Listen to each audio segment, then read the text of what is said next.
غامدی۔ السلام علیکم ناظرین، پروگرام غامدی میں آصف افتخار آپ کو خوش آمدید کہتا ہے۔ پچھلے کچھ پروگرامز میں ہم نے طلاق کے حوالے سے گفتگو کی تھی اور ہمارا موضوع یہ تھا کہ کیا اسلام میں شوہر کو ایک مطلق اختیار دیا گیا ہے کہ وہ تو طلاق دے سکتا ہے لیکن عورت اس بارے میں کچھ نہیں کر سکتی۔ اس کے بارے میں تفصیلی گفتگو کی گئی تھی کہ عورت اس حوالے سے مطالبے کا کیا طریقہ اختیار کر سکتی ہے اور اس کے لیے اور اس کے شوہر کے لیے دین نے کیا حقوق و فرائض عائد کیے ہیں۔ اس پروگرام میں ہم اپنی گفتگو کو آگے بڑھائیں گے اور اس بارے میں بات کریں گے کہ اسلام نے طلاق کے لیے طریقہ کار کیا تجویز کیا ہے اور ہمارے ملک میں اس میں کیا قانون موجود ہے، اور یہ دیکھیں گے کہ اس کے حوالے سے کیا مباحث ہمارے سامنے آتے ہیں۔ اس پروگرام میں ہمارے ساتھ شریک گفتگو ہیں ربیہ باجوہ صاحبہ جو ہائی کورٹ میں وکیل ہیں، اور ہمارے ساتھ موجود ہیں پروفیسر ڈاکٹر محمد سعد صدیقی صاحب جو کہ پنجاب یونیورسٹی کے شعبہ علوم اسلامیہ میں پروفیسر ہیں۔ غامدی صاحب، اگر مختصراً آپ ہمیں یہ بتائیں کہ آپ کے نزدیک اسلام کیا طریقہ کار تجویز کرتا ہے کہ جس کو سامنے رکھ کر ایک شوہر اپنی بیوی کو طلاق دیتا ہے؟ میں اس سے پہلے بھی جب ان مباحث پر گفتگو کی تھی تو یہ بات واضح کر چکا ہوں کہ اسلام کے نقطہ نظر سے یا ہماری شریعت کے نقطہ نظر سے خاندان ایک ادارہ ہے اور اس ادارے کو وہ ادارے ہی کی حیثیت سے دیکھتا ہے اور یہ نہیں چاہتا کہ اگر یہ ادارہ ایک مرتبہ وجود میں آ گیا ہے تو اس میں کوئی اختلال واقع ہو۔ چنانچہ اگر اس طرح کی کوئی صورت کسی خاندان میں نظر آ رہی ہے یا کسی گھر میں نظر آ رہی ہے کہ یہ محسوس ہوتا ہے کہ بیوی علیحدگی چاہ رہی ہے یا مرد علیحدگی چاہ رہا ہے، دونوں صورتوں میں وہ خاندان کو توجہ دلاتا ہے کہ بڑے بوڑھے آگے بڑھیں، خاندان کے بزرگ آگے بڑھیں، قبیلے اور برادری کے لوگ آگے بڑھیں اور یہ کوشش کریں کہ معاملات کو سلجھا دیا جائے۔ اس کے لیے پھر ایک طریقہ قرآن مجید نے تجویز کیا ہے کہ شوہر کے اہل خاندان سے بھی کوئی ایک حکم مقرر کر دیا جائے، بیوی کے اہل خاندان سے بھی کوئی ایک حکم مقرر کر دیا جائے، یہ دونوں مل کر بیٹھیں، دونوں دیکھیں کہ معاملے کی نوعیت کیا ہے، اور پھر اللہ تعالیٰ نے فرمایا ہے کہ اگر بیوی بھی اصلاح چاہے گی، شوہر بھی اصلاح چاہے گا تو اس بات کی توقع ہے کہ یوفق اللہ بینہما، اللہ ان کے مابین موافقت کے اسباب پیدا کر دے گا۔ تو پہلی چیز تو یہ ہے کہ طلاق کو روکنے کی کوشش کی جائے۔ اگر اس طرح کی کوئی صورت پیدا ہو گئی ہے تو یہ طریقہ اختیار نہ کیا جائے کہ شوہر طلاق دے کے فارغ ہو گیا ہے یا عورت مطالبے پر کھڑی ہو گئی، بلکہ خاندان کے لوگ، برادری کے لوگ، قبیلے کے لوگ آگے بڑھیں۔ اس کے بعد یہ بتایا گیا ہے کہ اگر شوہر نے طلاق دینے کا فیصلہ کر لیا ہے یا بیوی کے مطالبے کو اس نے قبول کر لیا ہے اور وہ اب طلاق دینے لگا ہے تو اسے عدت کے لحاظ سے طلاق دینی ہے۔ قرآن مجید نے نہایت سختی کے ساتھ یہ بات کہہ دی ہے کہ جب بھی تم طلاق دو تو عدت کے لحاظ سے طلاق دو۔ عدت کے لحاظ سے طلاق دینے کا مطلب یہ ہے کہ یہ اب ایک وقت کا فیصلہ نہیں ہے کہ آپ نے سنایا، آپ فارغ ہوئے اور چلے گئے، بلکہ آپ نے ایک مدت کو سامنے رکھ کر یہ فیصلہ سنانا ہے، اور وہ کم و بیش 3 ماہ کی مدت ہوتی ہے۔ اس مدت کا لحاظ کر کے آپ فیصلہ سنائیں گے اور آپ یہ کہیں گے کہ میں طلاق دے رہا ہوں۔ اس مدت کے دوران میں پھر اس کا موقع فراہم کیا گیا ہے کہ اگر موافقت کی کوئی صورت پیدا ہوتی ہے تو ہو جائے۔ ان 3 مہینوں کے دوران میں بیوی کو بھی یہ ہدایت کی گئی ہے کہ وہ ایسے حالات پیدا کرے جس میں کچھ موافقت کی صورت نکل آئے، شوہر کو بھی یہ ہدایت کی گئی ہے کہ وہ ایسے حالات پیدا کرے جس سے کچھ موافقت کی صورت پیدا ہو جائے۔ اس میں البتہ کچھ ضروری ہدایات دی گئی ہیں جو ہم آگے جا کے تفصیل سے بیان کریں گے کہ اس میں دونوں کو قانونی اعتبار سے کن چیزوں کا لحاظ رکھنا ہے۔ بہرحال اس سارے عرصے کے دوران میں بیوی وہیں رہے گی، اسی گھر میں رہے گی، اس کو وہاں سے نکالا نہیں جا سکتا، اس کے تمام معاملات کی ذمہ داری اٹھائے رکھی جائے گی۔ اس دوران میں اگر شوہر نے یہ فیصلہ کر لیا ہے کہ میں طلاق اب نہیں دوں گا اور میں نے بیوی کو بیوی کی حیثیت سے رکھنے کا ارادہ کر لیا ہے تو اس کو حق حاصل ہے۔ لیکن اگر 3 مہینے کی مدت گزر جاتی ہے تو اس کے بعد نکاح ختم ہو جائے گا۔ جب نکاح ختم ہو جائے گا تو پھر بیوی بھی آزاد ہے، شوہر بھی آزاد ہے، وہ جہاں چاہیں شادی کر سکتے ہیں، جس طرح چاہے زندگی بسر کر سکتے ہیں۔ اس کے لیے پھر قرآن مجید نے کچھ ہدایات دی ہیں کہ ایک دوسرے کے ساتھ ان کو کیا معاملات کرنے چاہیے۔ اگر فرض کر لیجئے کہ اس دوران میں واپس لے لیا گیا ہے فیصلہ، تو یہ ایک طلاق کا حق ہے جو اس نے اپنا پورا کر لیا ہے۔ اس کے بعد 2 سال بعد، 4 سال بعد، 5 سال بعد پھر کہیں اس طرح کی نوبت آ جاتی ہے تو بالکل اسی طریقے کے معاملات ہوں گے، اسی طرح خاندان درمیان میں آئے گا، اسی طرح سے موافقت پیدا کرانے کی کوشش کی جائے گی. وہ پھر یہ فیصلہ کر لیتا ہے کہ مجھے طلاق دینی ہے، یا بیوی کا مطالبہ قبول کر لیتا ہے اگر اس نے طلاق کا مطالبہ کر رکھا ہے، تو اسی طریقے سے اسی پروسیجر کے مطابق پھر وہ عدت کو سامنے رکھ کے طلاق دے گا. اسی طرح سے 3 مہینے گزریں گے اور ان کے بعد یہ فیصلہ کیا جائے گا کہ اس نے اپنا فیصلہ واپس لے لیا ہے یا وہ میاں بیوی کی حیثیت سے اب آگے معاملات نہیں چلائیں گے. یہ صورتحال اگر زندگی میں کبھی پھر تیسری بار پیدا ہو جاتی ہے تو اب قرآن مجید یہ کہتا ہے کہ اگر طلاق دے دی گئی ہے تو اب رجوع کا کوئی امکان نہیں ہے، یعنی اب یہ فیصلہ واپس نہیں لیا جا سکتا. اس کو قرآن مجید کی اصطلاح میں 3 طلاق کہا جاتا ہے. یعنی آپ کو 2 مرتبہ یہ حق حاصل ہے کہ آپ طلاق دیں، اور طلاق دینے کے بعد عدت کے دوران میں آپ اپنے اس فیصلے سے رجوع کر لیں. لیکن اگر تیسری مرتبہ زندگی میں ایک رشتہ نکاح میں آپ نے طلاق دے دی ہے تو پھر اس کے بعد ملنے کے امکانات قرآن مجید کی روح سے ختم ہو جاتے ہیں. پھر اس کی ایک صورت بتائی گئی ہے کہ جس کے بعد دوبارہ نکاح کی کوئی شکل نکل سکتی ہے. یہ اصل میں وہ طریقہ ہے جو قرآن مجید نے طلاق دینے کے لیے بتایا ہے. اس وجہ سے میں نے بار بار یہ توجہ دلائی تھی اس سے پہلے بھی کہ ایسا نہیں ہے کہ شوہر کو مطلقاً یہ حق دے دیا گیا ہے کہ وہ طلاق کا لفظ کہے اس کے بعد فارغ ہو جائے. قرآن مجید نے ایک پورا پروسیجر بتایا ہے اور اس میں بھی مقصود یہ ہے کہ معاملات کو طے کیا جا سکے، حالات درست کیے جا سکے، موافقت پیدا کی جا سکے، اور اگر اس معاملے کو روکنے کے کوئی اسباب ہو سکتے ہیں تو وہ اسباب فراہم کیے جا سکیں. اور پھر اس کے بعد بھی اس کا پورا موقع فراہم کیا گیا ہے کہ اگر ایک فیصلہ کیا گیا ہے، خواہ مرد نے کیا ہے یا بیوی کے مطالبے کو وہ پورا کر رہا ہے، دونوں صورتوں میں اس بات کا ان کو موقع میسر ہو جائے کہ وہ اپنے فیصلے پر نظر ثانی کر سکیں.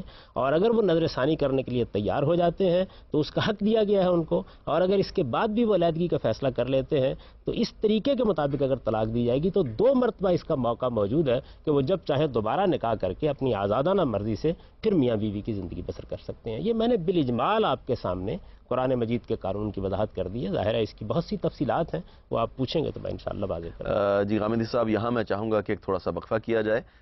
ناظرین ہمارے ساتھ رہیے، اس گفتگو کو جاری رکھیں گے اس بریک کے بعد.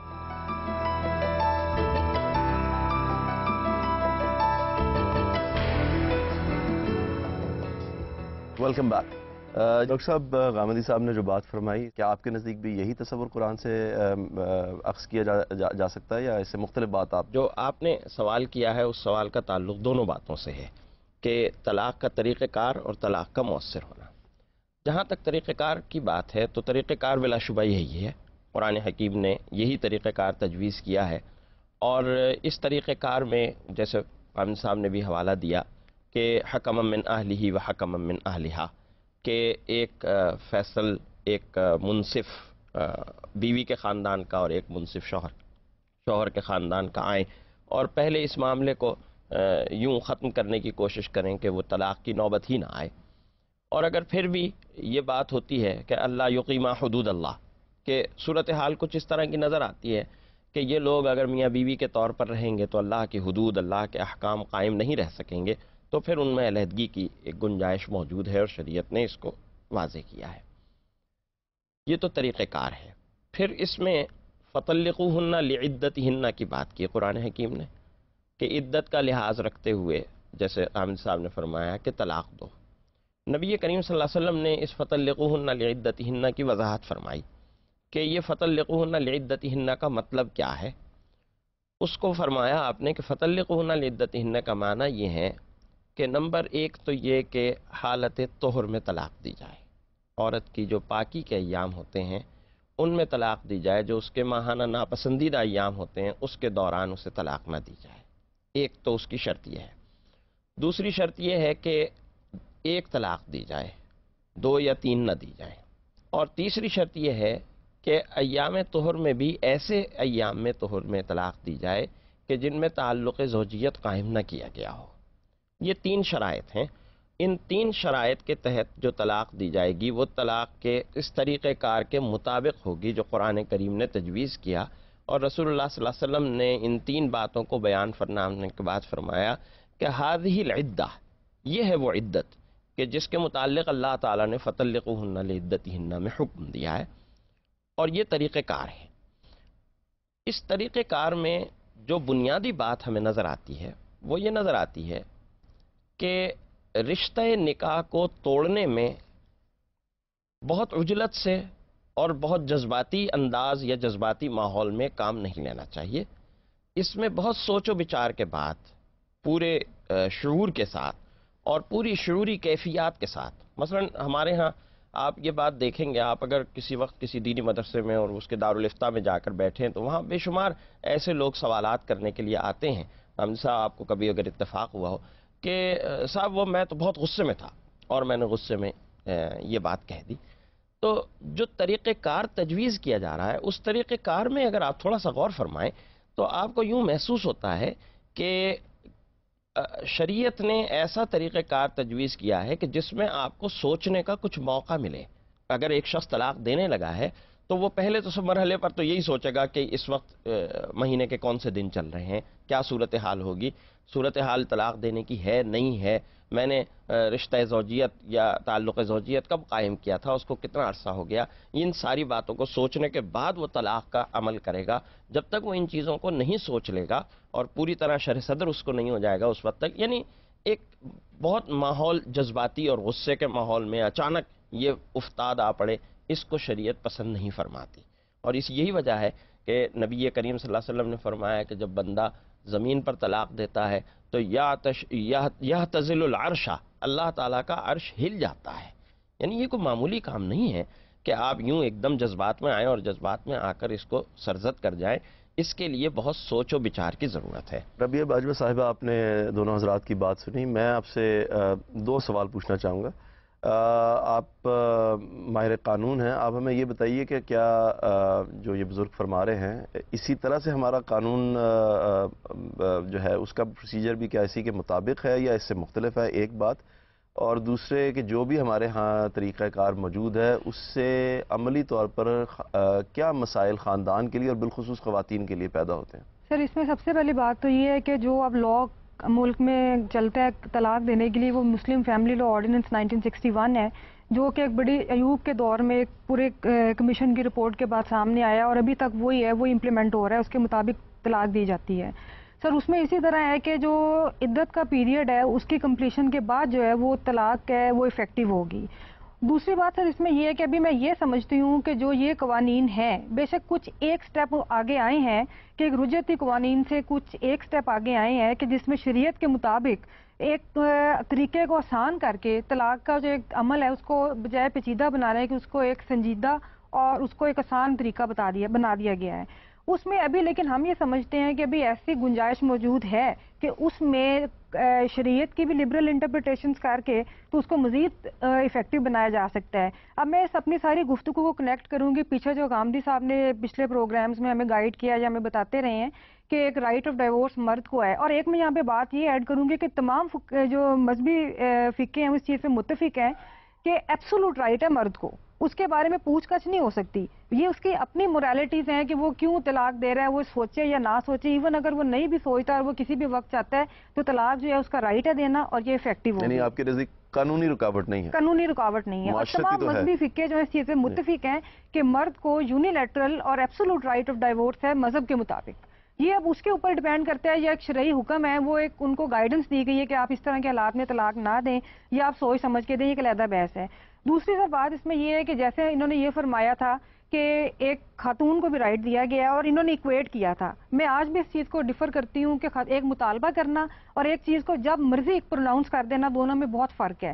لیکن قانون کے مطابق جو میں نے تھوڑی شریعت پڑھی، یہ تو ظاہر اسکالر ہے لیکن جو میرا قانون کی فیلڈ ہے میں نے جتنا سمجھا ہے اس کے مطابق ابھی بھی ایسی گنجائش موجود ہے کہ مزید قوانین کو لبرل کیا جا سکے. فار ایگزامپل کہ جو رائٹ آف ڈائیورس ہے مرد سے وہ لیا تو نہیں جا سکتا، لیکن اس کو بہتر انداز میں کہ خاتون کو نقصان نہ ہو یا کم سے کم جو انسٹیٹیوشن ہے وہ افیکٹ ہو، اس کا طریقہ میں یہ کہتی ہوں کہ جو طلاق ہے اس کی بھی رجسٹریشن ہونی چاہیے. یعنی جب بھی مرد، اور بہت سارے ممالک میں ایسے ہے کہ جب بھی مرد طلاق دینا چاہتا ہے تو وہ عدالت میں جائے، عدالت میں جا کے اپنی انٹینشن ریکارڈ کروائے اور اس کے بعد جو سبسیکوینٹ چیزیں ہیں، جو بچوں کی تحویل کا مسئلہ، مینٹیننس اور باقی ایشوز ہیں، اس کو اسی وقت سیٹل کر لیا جائے. ایک بات. دوسری میں یہ کہتی ہوں کہ جب ابھی تک ہماری جو غامدی صاحب سے ڈسکشنز ہوئی ہیں انہیں ایشوز کے اوپر، تو جو مطالبے والی بات ہے، جب ایک خاتون کو حق حاصل ہے کہ وہ مطالبہ کر سکتی ہے اور مرد پھر دے دیتا ہے، اور جو ہیٹ فل یونین اس کو کوئی بھی لا نہ کوئی مذہب پسند کرتا ہے، تو میں یہ سمجھتی ہوں کہ نکاح نامے میں ایک ایسی پروویژن انکارپوریٹ کر دینی چاہیے کہ دنیا کی تمام خواتین کو یہ رائٹ ڈیلیگیٹ کر دیا جائے. اس کو سبسیکوینٹلی آپ واپس لے سکتے ہیں. ایک